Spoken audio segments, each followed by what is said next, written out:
me some kind of way out of here.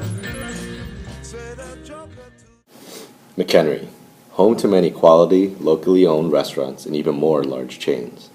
Though this combination results in diversity and generally positive dining experiences, these establishments have the potential to become germ terminals if not cared for properly. According to FDA, thousands of Americans are afflicted with foodborne illnesses every year.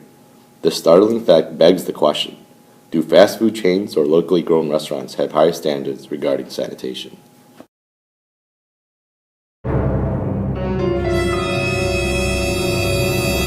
Probably family-owned restaurants.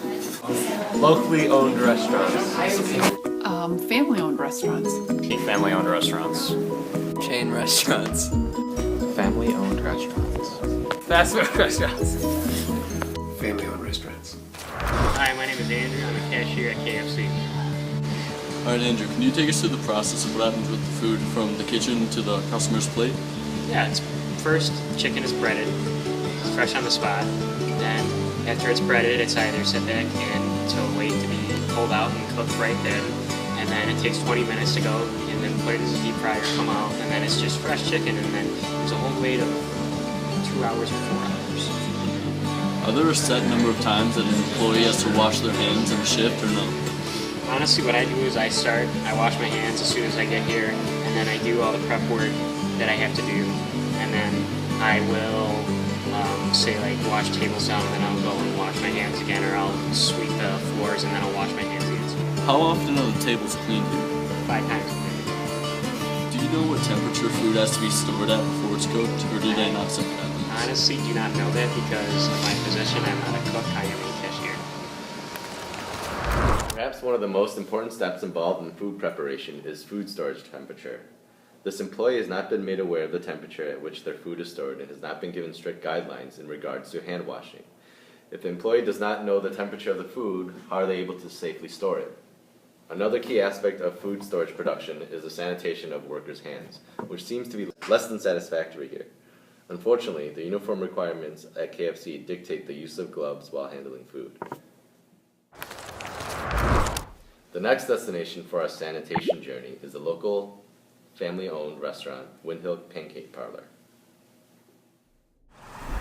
Alright, so we're here at the Windhill Pancake Parlor. We're going to talk to Mrs. Guasta and see what we can get about these locally owned restaurants here in McHenry. Windhill Pancake Parlor was built in 1976. How often do you have health inspections here? We are required by law to have it at least every 3 months from the McHenry County Health Department because we are the highest risk category because we make our food on premise. Mm-hmm. And are you aware of these beforehand or no? Yes. Sure. And what was the last score that you received? I'm not sure how it's ordered. But It's scored on a scale of 0 to 100%, just like your tests at your schools, and our last score was a 96%. are there any uniform requirements for employees like gloves, hairnets, and aprons? Hats or hairnets are required for the cooking for the people who cook, and for the waitresses, no fingernail polish, and very minimal rings. Do you know what temperatures? The minimum requirements, or the whatever it is or here. the maximum. In order to have a restaurant, you have to go through a food and service sanitation course. And I have completed that, and so has my husband. So I do know the temperatures for the freezers, the refrigerators, the minimum temperatures for cooked foods, the cooling down process of after you're done cooking the food, and then put it in the fridge. Now that was some handy information. The standards here seem to be more stringent, with guidelines regarding hand washing and food storage. The strict guidelines regarding food storage temperature are particularly relieving. Next, we investigated another family-owned restaurant, the Hickory Pit in McHenry. So we're here at the Hickory Pit in McHenry, and we're gonna go inside and talk to the manager and see what's cooking in this pit. Let's go. So how long have you been in business here? At this location? Since May 31st, 2012. And do you know how often health inspections are performed here? About 3 times a year. So they do it about every 4 months. Are you aware of them before they happen? I am not. Do you know the most recent score that the Hickory Pit has gotten? A 90. Do you know what temperatures the food is stored and cooked at here? The cooler is below 40 degrees, between 40 and 34. That's where the cooler should be. And then when you heat something, you got to heat it to 140. And then when you cool it, you have to do it in intervals of the hour to come down. So you can only stay in the danger zone for X amount of time. Is there a set amount of times, or how often are hands to be washed in a specific shift? Well, I think there is, but off the top of my head, I couldn't tell you. I probably wash my hands. See how I just washed my hands before I came out here? Yeah. So I'm basically, and I'll wash my hands when I go back in there. So I wash my hands all the time. I don't know, in an hour, 10 times. So we just got back from the Hickory Pit here in McHenry. Got a good staff here, very nice people.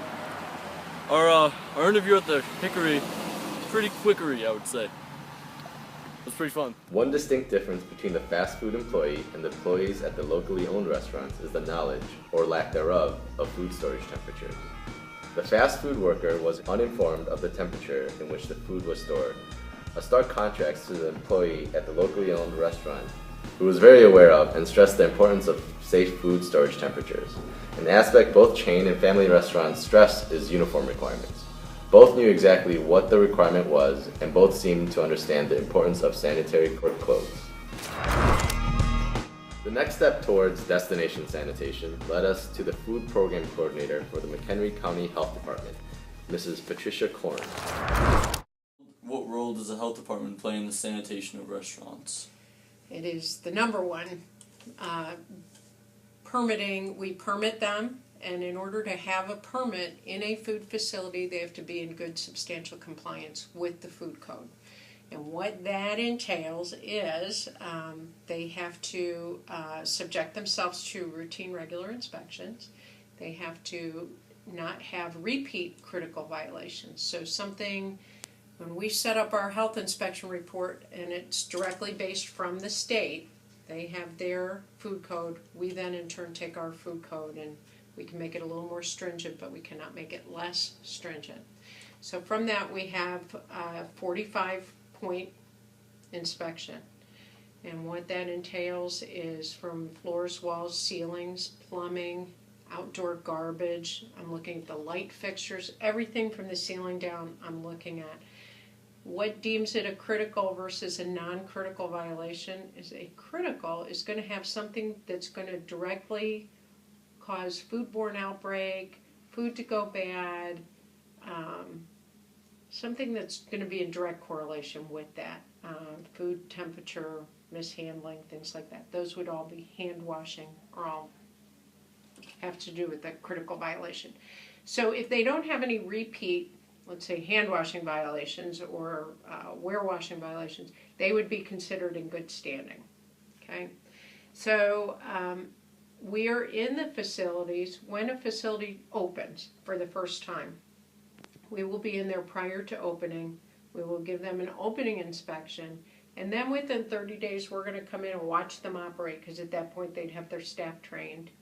We're going to watch their procedures. We're going to watch how they cook the food, how they're hot holding it. We take temperatures. We look at every single piece of equipment inside and out. So what temperature is it holding at? Is it clean? Is it in good repair? What's underneath it? Is there a lot of crud? We look for rodent droppings, cockroach, look along the walls to see if there's anything that stands out that they have an infestation. And then we look at also how the employees, are they clean? They have short hair, their hair's restrained. Do they have nail polish, rings, things like that? Are they washing their hands correctly? That's probably the biggest violation we have is hand washing and lack thereof, or doing it improperly, or in the wrong place. So I've seen people do it in a utility sink where they dump the mop water. That's not where you wash your hands. So those are all types of things that I'm looking at. From that point, once they've had their 30-day full, we'll do an additional 2 full inspections that year, plus we'll do an in-house training on something that would have to do with a critical violation. And we do those every year. Every single facility of a Category 2 or a Category 1 that handle food directly has what we call HACCP training every year. Does the health department give notice before most of its inspections? No. No? We are, the art of surprise is a very good thing. So the only time people will know that we're coming is if it's an opening inspection or it's a re-inspection. So for example, a facility will have 3 or 4 critical violations. We have to come back within 10 days and they have to have those corrected. So they know. We put right on the report, we're going to come back on the 10th of February, And I usually talk to the managers, what's a better time to come? Morning, night? Because I want the ability to talk to them to make sure they understand what the issues were and to make sure they have it corrected. About how many health inspections does the health department give per year per establishment? Currently we have over 1,200 food establishments.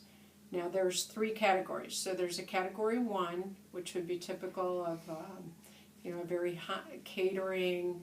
They have a lot of complex food preparations. They're going to have more inspections than anybody else. Then we have Category 2, which is a medium risk. They cook, they serve, they're done. They don't save any food like a Burger King, McDonald's, cook and serve out the door. Those are a medium risk. And then we have a low risk, which would be like a gas station that retails maybe milk, packaged deli meats, things like that, sell coffee. Those would be a low risk. So out of those facilities, we have over 1,200 total.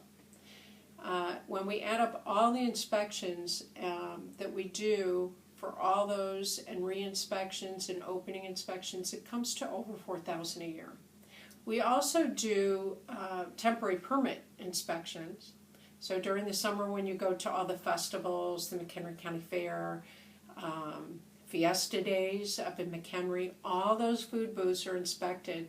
If there seems to be a problem with one of the vendors, we will be out there every day of the event to check those vendors if we think there's a potential. Most festivals we don't have to do that with, but every once in a while you'll have a vendor that's not quite right. We will be back every day through the festival to re-inspect that particular vendor. So those add up. We may do some summers, 1,000 of those temporary permits. Do you know how many per establishment you give per year? An establishment that's in good standing? If it is a Category 1 and they're in good standing, they're going to get 2 full inspections a year plus a training. If it's a Category 2, they're going to get 1 full inspection plus a training. If it's a Category 3, just 1 inspection per year. Mrs. Patricia Korn provided insight into both chain and family-owned restaurants because of her experience in inspecting both. She stressed the importance of hand washing and food temperature, both critical violations. The fast food employee was not informed of the proper temperature in which food was stored, did not wash her hands nearly as often as employees in family-owned restaurants. Because the management neglected to inform the employee, the consumer pays the price. With those factors in mind and the knowledge of how important they are to the health of the diner, the question of sanitation between chain restaurants and locally owned restaurants has come to conclusion. Family-owned restaurants are more sanitary than chain restaurants because of the key matters regarding hand washing and food storage temperatures. With your health hanging in the balance every time you walk into a restaurant, you want the cleanest work environment for your food. Misinformed chain restaurant employees put your health in jeopardy with their ignorance of food storage and seemingly nonchalant attitude regarding hand washing. Family-owned restaurants are far safer option than huge national conglomerates based in some faraway city. If your destination is sanitation, leave the chains in the dust and coast into a quaint family-owned restaurant where the employees know their CEO on a personal level and their goal is to please you thoroughly and safely. Finally, someone let me out of my cage. Now, time for me is nothing cause I'm counting no A's. Nah, I couldn't be there. Nah, you shouldn't be scared. I'm good at